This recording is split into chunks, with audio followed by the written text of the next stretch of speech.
नमस्कार. भगवान परशुराम.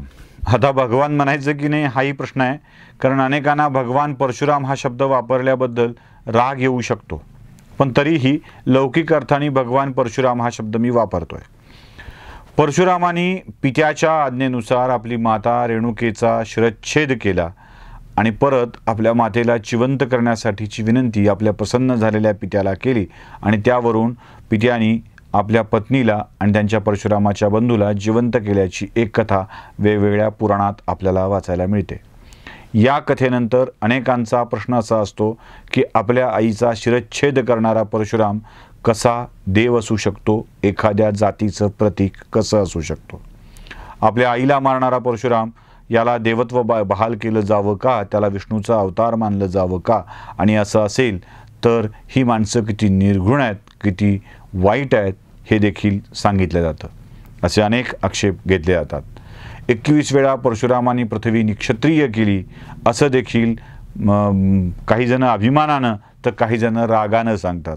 मला प्रश्न असा पडतो ही कथा सांगणाऱ्यांचा, 21 वेळेला निक्षत्रिय केली हे गृहीत धरायचं ठरलं तर पहिल्यांदाच निक्षत्रिय केल्यावर क्षत्रिय उरले कुठे असतील आणि ते पुन्हा 20 वेळेला जन्माला कसे आले असतील. म्हणजे मुळातच ही कथा ही एक भाकड कथा आहे की काय असा प्रश्न पडतो. मुळात क्षत्रिय किंवा अन्य कोणी नव्हे तर सहस्त्रार्जुन बाहूसारख्या व्यक्तीला, ज्याला आपल्या गर्वाचा उन्माद आला होता आणि त्याच गर्वाच्या उन्मादातून त्यांनी ऋषीमुनींच्या आश्रमावर आक्रमण करत कामधेनू नेली होती अशी एक कथा आहे आणि त्याचा बदला म्हणून परशुरामांनी सहस्त्रार्जुनाचा वध केला हे देखील सांगितलं जातं. मुळात ती क्षत्रियाची हत्या, क्षत्रियाचं निर्वंश करणं नव्हतं, तर ती एका आक्रांता राजाला, एका आक्रमक राजाला, जो आपल्या प्रजेवरती अन्याय करतो आहे त्याला शिकवलेला धडा होता. त्यामुळं निक्षत्रिय केली हा जो अतिशयोक्तीचा शब्द वापरला जातो तो तितकासा मनाला पटणारा नाही आहे. ज्या राजांनी आपल्या प्रजेवरती आक्रमण केलं त्या राजांना परशुरामांनी धडा शिकवलेला आहे. त्यामुळं 21 वेळेला निक्षत्रिय केल्याची अवैज्ञानिक दावा, अवैज्ञानिकच म्हणावं लागेल त्याला, म्हणजे जिथं पहिल्यांदाच निक्षत्रिय झाली तिथे पुन्हा कसे जन्माला आले आणि पुन्हा 20 वेळेला कसे झाले असं म्हणावं लागेल. असा अवैज्ञानिक दावा म्हणूनच काल्पनिक ठरतो, हा घुसळलेला वाटतो. अनेक गोष्टी, अनेक कथा आपल्या पुराणांच्या मध्ये घुसळल्या गेलेल्या आहेत, कारण हिंदू धर्माचं ज्ञान हे श्रुती आणि स्मृतींनी पुढे आलेलं आहे. ऐकलं, लक्षात ठेवलं आणि सांगितलं अशा स्वरूपातलं हे ज्ञान आहे. म्हणजे कोणत्याही कथेचा तुम्ही सुरुवात बघा, शुक सांगतात, व्यास सांगतात, संजय उवाच, धृतराष्ट्र उवाच अशा स्वरूपातल्या त्या संवादाला म्हणजे श्रुतींनी स्मृतींनी हे ज्ञान पुढे सरकत आलेलं आहे. कोणीतरी कुणाला सांगितलं, ते लक्षात ठेवलं, त्यांना पुढच्या व्यक्तीला सांगितलं, त्यांना पुढच्या व्यक्तीला सांगितलं, असं करत करत ते पुढं आलेलं आहे. त्यामुळे या श्रुती आणि स्मृतीच्या मध्ये आणि सांगण्याच्या मध्ये म्हणजे कान, तोंड आणि डोकं याच्या प्रत्येकाच्या मध्ये एक अंतर आहे आणि या अंतरामध्ये काहीतरी घुसळलं जाण्याची शक्यता असते. म्हणूनच अनेक धार्मिक ग्रंथात अशा घुसळलेल्या कथा तुम्हाला बघायला मिळतील. या अशाच कथा विस्तारत काहीतरी सामावत पुढे आल्या असाव्यात असा माझा व्यक्तिगत अंदाज आहे आणि त्यामुळंच या कथेमध्ये अनावश्यक गोष्टी भरल्या गेल्या, कदाचित रंजन वाढवण्यासाठी, कदाचित मोठेपणा वाढवण्यासाठी, कदाचित आम्ही कसे ग्रेट हे सांगण्यासाठी असं काहीतरी मध्ये भरत आलेलं आहे. आणि अशा भरत गेलेल्या कथांनीच पुढे अशी काहीतरी विकृती केलेली आहे. कदाचित आपल्या आराध्याच्या विषयी असलेला विश्वास, त्याच्या शक्तीविषयी असलेला विश्वास, यातूनच त्यानं केलेल्या पराक्रमाच्या अतिरंजित कथा देखील चमत्काराच्या स्वरूपामध्ये पुढे आल्या असतील. असो, आपण येऊया परशुरामाच्या कथेवरती. परशुरामानं आपल्या आईचा शिरच्छेद केला अशी कथा आहे.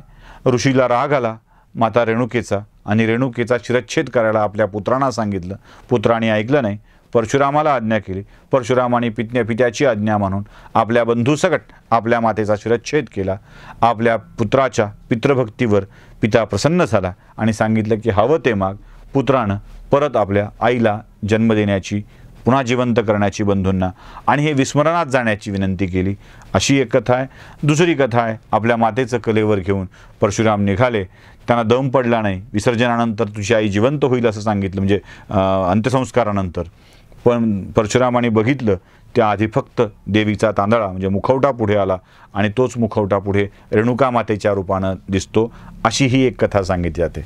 कथा वेगवेगळ्या आहेत, पण मुळात खरंच इतक्या निर्दयीपणे परशुरामाने आपल्या मातेला मारलं असेल का, हा प्रश्न या कथांच्या मधून अनुत्तरित राहतो. मला जे आकलन झालंय, मला जे वाटलंय ते मी तुमच्यासमोर मांडतोय. आता या कथेचं आकलन होण्यापूर्वी तुम्हाला त्याआधी मला रामायणातल्या अगदी शेवटच्या भागातली कथा सांगावी लागेल. ज्या दिवशी रामाचा खास करून काळाशी संवाद होत होता, त्या दिवशी रामानं लक्ष्मणाला आज्ञा केली होती की तू बाहेर थांबून पहारा दे, कोणीही आत येणार नाही याची काळजी घे. जो कोणी आम्हाला बोलण्यात डिस्टर्ब करेल, व्यत्यय आणेल, त्याचा शिरच्छेद केला जावा, त्याला मृत्यू दिला जावा.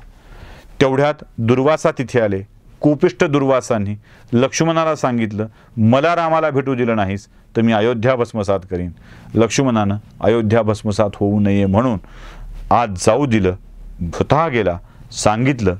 लक्ष्मणाला या सगळ्याचा मृत्यूदंड मिळणार होता हे नक्की होतं, पण दरबारातल्या काही लोकांनी सांगितलं, हे रामा, मृत्यूदंड आणि त्याग या दोन्हीही शिक्षा समान आहेत. त्यापेक्षा आपल्या प्रिय व्यक्तीचा त्याग करण्याची शिक्षा सगळ्यात मोठी असते. लक्ष्मणाचा त्याग रामानं करावा. रामाच्या आयुष्याशिवाय लक्ष्मणाचं आयुष्य काहीच नाही, त्यामुळं ती त्याला मृत्यूदंडा इतकीच शिक्षा असेल. शास्त्रीय कसोटीवर ही शिक्षा घातली जाते आणि ती दिली जाते. त्याग हे मृत्यू समानचं शिक्षा असते. तसंच काही माता रेणुकेच्या विषयात झालेलं असण्याची शक्यता नाकारता येत नाही. मी याला उदाहरण म्हणून रामाची कथा सांगतोय. परशुरामांना सांगण्यात आलं की तुझी माता ही योग्य नाही आहे, ती इथे नसली पाहिजे. त्यामुळं ऋषींनी त्याला सांगितलं की आता तू आपल्या मातेचा त्याग कर. आपल्या आईचा त्याग करणे, मातेला आपल्या लेकराचा त्याग करावा लागणे ही मृत्यूदंडापेक्षा भयंकर शिक्षा आहे. परशुरामाने आपल्या पित्याची आज्ञा प्रमाण मानली. आपल्या मातेचा आणि बंधूंचा त्याग करून ते आपल्या पित्यासमवेत निघाले. पण कोणत्याही लेकराच्या मनातली आईची प्रतिमा कधीच दूर जात नसते. आपल्या आईचा चेहरा सतत आठवत परशुराम राहिले. मातृभक्ती अशी की आपल्या मातेची रोज पूजा केल्याशिवाय परशुरामांना चैन पडत नसे. म्हणूनच परशुरामाने दगडात धोंड्यात आपल्या आईचा चेहरा पाहिला. प्रत्येक दगडात आईचा चेहरा पाहिला आणि तो चेहराच समजून परशुराम आपल्या मातेचं नित्य स्मरण, नित्य पूजन करत राहिले. आता तो चेहराच लक्षात होता जो परशुरामांनी आपल्या शिष्याला सांगितला, आपल्या वेगवेगळ्या लोकांना सांगितला आणि तोच चेहरा पुढे मुखवटा, तांदळा म्हणून प्रसिद्ध झाला. आणि त्यांचे भक्त देखील आजही फक्त माता रेणुकेच्या चेहऱ्याची पूजा करतात. शिरच्छेद आणि शिरच्छेदानंतर दिसलेला चेहरा, ह्या सगळ्या कथा ह्या अतिरंजित असाव्यात असं मला वाटतं. आपल्या पित्याची आज्ञा म्हणून मातेचा त्याग करणारा परशुराम मातेला विरहाचं दुःख, मरणाच्या यातना देतो, मृत्यू समयातना मिळतात आणि तो आपल्या शिष्यांना, आपल्या पुढच्या पिढीला मातेचा चेहरा आठवत तिची थोरवी सांगत असतात. तोच माता रेणुकेचा तांदळा आज परशुरामांच्या भक्ताच्या मनामध्ये आहे. त्यामुळं असं क्रूरतम उत्तर देत, हां परशुरामांची राग होता, ते शीघ्रकोपी होते हेही खरं आहे, ते आशुतोष होते हेही खरं आहे. जितके शीघ्रकोपी होते तितक्याच शीघ्रतेने ते त्यांचा संताप कमी देखील व्हायचा, हे देखील आम्ही पुस्तकातून वाचलेलं आहे. पण या कथेतला शिरच्छेद हा अतिरंजित आहे, वाढवण्यात आलेला असावा एवढंच या प्रसंगी सांगावं वाटतं. आणि मी एवढंच सांगेन की अशा कथांची पुन्हा एकदा उजळणी करून, पुन्हा एकदा छाननी करून, तपासणी करून बघणं आवश्यक आहे. काही जे मध्ये घुसडण्यात आलं आहे ते बाजूला करणं आवश्यक आहे आणि या कथांचे खरे अर्थ लोकांच्या समोर येणं आवश्यक आहे. नमस्कार.